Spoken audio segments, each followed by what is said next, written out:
ফাহমিদুল ইতালির একজন ফুটবলার, ইতালির চতুর্থ ডিভিশনে খেলা একজন ফুটবলার। সে বাংলাদেশের ফুটবল টিমের হয়ে খেলতে চাইল। কিন্তু বাংলাদেশের কোচ, টিম ম্যানেজমেন্ট আপনারা কি বললেন? তার অভিজ্ঞতার অভাব, সে যোগ্য না, এটা ওইটা বলে তাকে আপনারা বাদ দিয়ে দিলেন। সে ইতালিতে চলে গেল। আমার তো মনে হয় আপনাদের যদি সুযোগ থাকতো তাহলে হামজার ক্ষেত্রে আপনারা এটা বলতেন। হামজার ক্ষেত্রে এটা বলার কোনো সুযোগ ছিল না, কারণ হামজা ইংলিশ প্রিমিয়ার লিগে খেলা একজন ফুটবলার। তার জন্য হামজার এগেনস্টে একটা শব্দ উচ্চারণ করার কোনো সুযোগ আপনাদের ছিল না।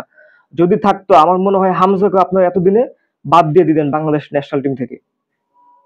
ফাহমিদুল প্রস্তুতির ম্যাচে যে ফুটবলারটা হ্যাট্রিক করলো, যে ফুটবলারটা তার স্কিল দেখালো, যে ফুটবলারটা ইতালির মতো একটা দেশে চতুর্থ ডিভিশনে ফুটবল খেলে, ওই ফুটবলারকে আপনারা বললেন যে যোগ্য না।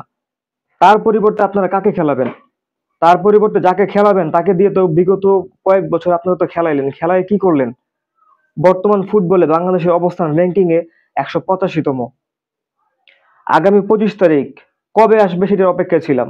Bangladesh Bharat match, football match দেখার জন্য, উপভোগ করার জন্য। ফরওয়ার্ড লাইনে খেলতো ফাহমিদুল, মিডফিল্ডে আমাদের জামাল জামাল ভুঁইয়া অনেক আগে থেকে, আর সেন্টার ব্যাকে হামজা। কি সুন্দর একটা একাদশ কম্বিনেশন।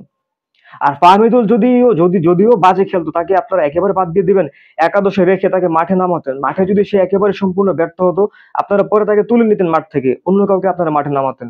এটাও তো করতে পারতেন, আপনারা একেবারে বাদ দিয়ে দিলেন। মানে পুরো মুডটাই খারাপ হয়ে গেছে।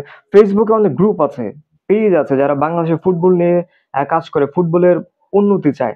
আপনারা একটা কর্মসূচি দেন ফাহমিদুলকে ফিরিয়ে আনার জন্য, বা একটা আন্দোলনের ডাক দেন, বাফে ভবনে আমরা যাই সব একসাথে, আমিও যাব। ফাহমিদুলকে ফিরিয়ে আনা হোক, একাদশে রাখা হোক। ফাহমিদুলের পরিবর্তে যাকে খেলানোর কথা বলা হচ্ছে তার খেলাও দেখেছি, ফাহমিদুলের খেলাও দেখেছি। কই ফাহমিদুল আর কই আপনাদের রিপ্লেসমেন্ট ফাহমিদুলের পরিবর্তে?